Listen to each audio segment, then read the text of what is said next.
Marian Rivera, ano nga ba ang sekreto? Tinawag na bagong TikTok queen.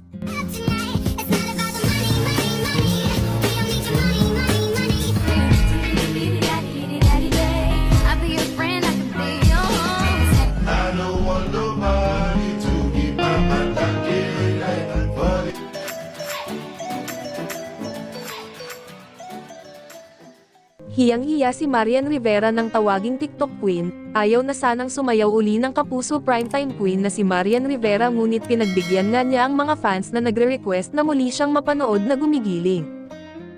At in fairness, nagbunga naman ng maganda ang pagbabalik niya sa pagsasayaw sa pamamagitan ng kanyang mga viral dance video sa TikTok.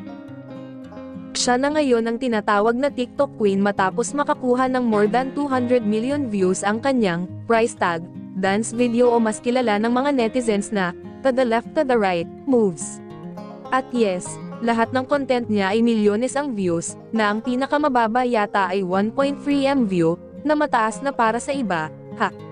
Hindi ko talaga ini-expect na ganun ang magiging reaksyon nila, na ganun kalaki aabutin ang views. Pero super proud ang asawa ko. Si Zia nga natatawa kapag pinapanood ang price tag. Chika ni Marian. Paano niya naisip ang mag-TikTok? Wala lang. Kasi, matagal nang sinasabi sa akin na mag-TikTok ako. And then sabi, bakit di ka sumayaw? Tugon ni Marian, ayoko na sanang sumayaw. Nahihiya na ako. Pero sabi ko, try natin. To the left, to the right. Ayun na, pahayag ni Marian nang makachikahan ng ilang members ng press. Marami ang nagkomento na kahit naka-jogger pants, neck shirt at baseball cap lang ang wifey ni Dingdong Dantes ay nag-uumapo pa rin ang kanyang kaseksihan. Say ng aktres, ganuan daw talaga siyang nagdamit kapag nasa bahay lang, comfortable talaga ako sa forma kong ganuan. Pero bilang artista ka, may mga event kang pinupuntahan, kailangan pa rin siguro you maintain the character of being an artist pa rin. Basta siguro ang pinakakilang talaga ay ako as ako na sumasayaw. Ine-enjoy ko lang talaga siya.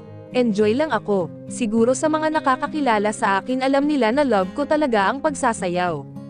Binalik ko lang ulit, say pa ni Marian. Samantala, kung may gusto siyang makakalab sa TikTok in the future, yan ay walang iba kundi ang pinakamamahal niyang husband na si Dingdong. Sana mapilit ko yung asawa ko sumayaw, medyo nandoon pa siya sa, okay. Pipilitin ko, aniya, wala naman siyang kondisyon, busy lang din talaga. Pero sabi ko sana bigyan mo ako ng time to collab with you. Sabi niya, tumango, say ng kapuso superstar. May nagkomento naman mula sa press na magaling din namang sumayaw si Dong, oo naman, yun naman talaga ang original dancer. Ako backup lang.